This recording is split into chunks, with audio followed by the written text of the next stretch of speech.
Now let's talk about independent events. Okay, a lot of times we have used this definition one way or another, okay, or maybe like at least intuitively, especially when we're talking about flipping coins multiple times and things like that, and we're multiplying those probabilities together. And there, actually, we unconsciously are using the definition of independent events when we're doing that kind of multiplication. So now let's talk about it more formally and make sure that we know the implications of the independent events. The definition goes this way, right? It's actually a product rule in the end. Events A and B are independent if the joint of A and B, the probability of that, is the product of each of the marginals. Okay, so probability of A and B equals to probability of A times probability of B.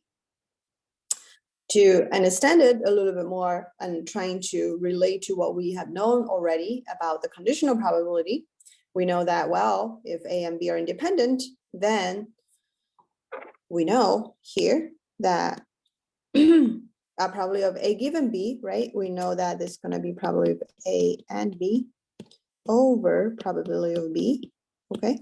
And that end, we know if they're independent, we can break the joint, the end statement, into the product of the marginal. So that becomes PA times PB divided by PB, which we canceled out with the PBs in the numerator and the denominator. We get the marginal of PA. So what that does help us understanding, hopefully, is that knowing B, okay, does not affect the odds or the chance of A. Okay, because here, in short, what we have come up to is that if A and B are independent, then the conditional probability of A given B is the same as the marginal probability of A.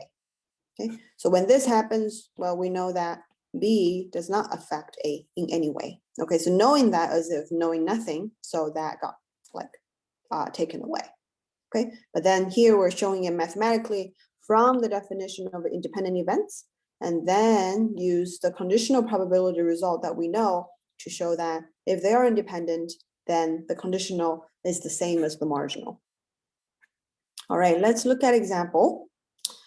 You toss a coin twice. What is the probability of getting 2 tails in a row? Okay, so multiple, I guess, in exercises, we have been talking about, well, there are usually more than one ways to solve a particular problem. So let's look at 2 methods here. Okay, the first one, if we don't know much about those independent events that we just talked about, then we can actually list out the entire sample space. Okay, H stands for head, T stands for tail. So we have 2 H's, 2 T's, HT or TH.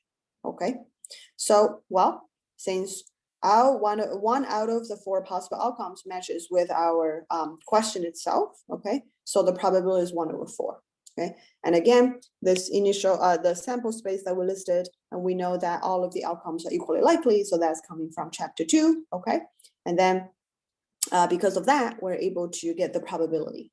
Okay, and I would just highlight here that it might not be that efficient if the number of trials are much larger. Like, say, if I'm going to toss a coin like 100 times, what's the chance of getting, let's say, 5 tails in a row, things like that. Okay, so it might not be as efficient. Okay, so the second method, which I'm sure many of us already thinking about it when we see the question for the first time. Okay, we're going to use the independence. Okay, because we are tossing the coin twice. Okay, and there is no relationship between the 2 tosses that you're doing. So probability of getting 2 tails in a row can be broken into the product of getting tail on the first toss and getting tail on the second toss. You multiply these 2 together. It's a fair coin, so it's 1/2 times 1/2, which is 1/4.